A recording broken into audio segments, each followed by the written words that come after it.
Bienvenue dans Terrienne, l'actualité sur la condition des femmes dans le monde. Le choix de Terrienne à l'occasion de la fête des mères. Eh bien, osons braver un tabou en bousculant quelque peu l'image idéalisée de la mère et de la maternité. Il y a quelques semaines, en France, des dizaines de femmes témoignaient sur les réseaux sociaux avec le mot dièse « regret maternel ». Elles y évoquaient leurs difficultés et même leur regret d'avoir des enfants. Dans son livre, l'universitaire Chloé Chaudet explique, elle, pourquoi elle a choisi de ne pas être mère. Et elle nous dit justement ce que signifie pour elle la fête des mères. Disons que ça me semble particulièrement révélateur d'une valorisation symbolique écrasante de la figure de la mère. Ouais, cette idée de la fête des mères s'associe à tant d'autres attendus quant aux femmes, mais disons que l'identité de la femme est plus systématiquement liée à la figure de la mère et à d'autres identités, bien sûr,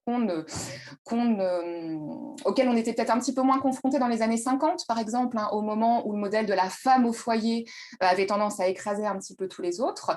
Aujourd'hui, on n'est plus dans ce modèle-là. Il y a vraiment, en France en particulier, une valorisation de ce double modèle de la femme qui travaille et a des enfants, mais qui a tendance à être un petit peu écrasant quand on choisit, en tant que femme, de ne s'orienter que vers une partie de ce modèle. Le coup de griffe, ou plutôt le coup de sang de la semaine. Le 28 mai, la journée internationale de l'hygiène menstruelle. Une femme a en moyenne 2555 jours de règles au cours de sa vie. En 2021, des millions de femmes dans le monde n'ont pas les moyens de s'acheter des protections hygiéniques.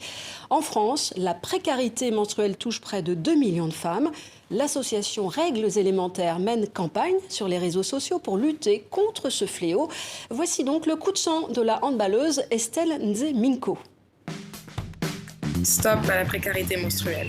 Alors, je me suis rendu compte de la précarité menstruelle assez jeune. Je suis partie de chez moi assez tôt, donc j'ai dû aller acheter mes propres produits toute seule, plutôt jeune. Et effectivement, tout naturellement, en regardant les prix, essayant de trouver le produit qui correspond, je me suis vite rendu compte que dans les gammes de prix, on n'était pas toutes égales par rapport aux règles. Pour changer les règles, je pense que la première étape, c'est de faire ce qu'on fait tous aujourd'hui, c'est d'en parler, de permettre à ce sujet d'être moins tabou et juste un sujet qui concerne la moitié des habitants de cette terre. Ensemble, nous pouvons changer les règles. Le coup de cœur de Terrienne, et puisqu'on fête les mamans, pourquoi ne pas offrir cette très chouette BD, Les Montagnes Russes. C'est l'histoire d'une rencontre et d'une amitié entre deux femmes.